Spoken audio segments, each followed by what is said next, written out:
15ই August college স্ট্রিটের পুরনো বইয়ের মেলায় গিয়েছিলাম। পুরনো বই খুব বেশি নিতে না পারলেও বিভিন্ন প্রকাশনীর স্টল থেকে বেশ কয়েকটা বই সংগ্রহ করেছি। চলুন শুরুতেই দেখে নিই বুক ফার্ম থেকে আমি কি বই নিয়েছি। অভিক দত্তের ব্লু ফ্লাওয়ার সিরিজের 2 এবং 3 নম্বর বইটি আমি সংগ্রহ করে নিয়েছি এবং এর পাশাপাশি স্পাই ইউনিভার্সেরই বাজ সিরিজ 1 এবং বাজ ও রাজকন্যা এই দুটি বই নিয়ে নিয়েছি। পেয়েছি 30% ডিসকাউন্ট। এছাড়াও 40% ডিসকাউন্টে নিয়েছি শরদিন্দু বন্দ্যোপাধ্যায়ের চুয়া চন্দনের কমিক্স। এটি একটি ব্ল্যাক অ্যান্ড হোয়াইট কমিক্স যার আর্টওয়ার্ক করেছেন শান্তনু মিত্র। এর সাথে পেয়েছি 5টি দুর্দান্ত বুকমার্ক।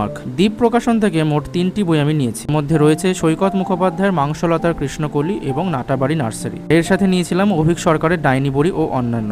এছাড়াও দ্বীপ থেকে কিন্তু কিছু উপহারও আমি পেয়েছি। পত্রভারতী থেকেও মোট 3টি বই সংগ্রহ করতে পেরেছি। সৈকত মুখোপাধ্যায়ের নাইটির প্রতি বারমুডা এবং অভিক দত্তেরই অপারেশন ব্লু উইংস এবং বিশ্বাসঘাতকের সন্ধানে। বইগুলোতে পেয়েছি 30% ডিসকাউন্ট। রিডার্স এক্সপ্রেস থেকে একটি বই নিয়েছিলাম, অঙ্কন মাইতির জাপানি ডাইনির গল্প।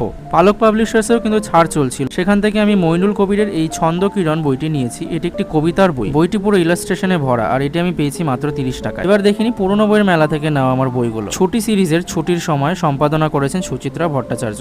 সহজ পাঠ 3য় ও 4র্থ খণ্ডও কিন্তু পেয়ে গেছি। ভারতীয় প্রাক্তন ক্রিকেটার যুবরাজ সিং এর উপর একটি বই লিখেছেন মাকারান ওয়ানগাঙ্কর। এছাড়াও নিয়েছি দ্য গোল্ডেন ট্রেজারি। এই ছিল এবারের কলেজ স্ট্রিটের মেলা আর বিভিন্ন প্রকাশনী থেকে আমার সংগ্রহ করা বইগুলো। আপনারা কি বই নিয়েছেন অবশ্যই কমেন্ট করে আমাকে জানাবেন।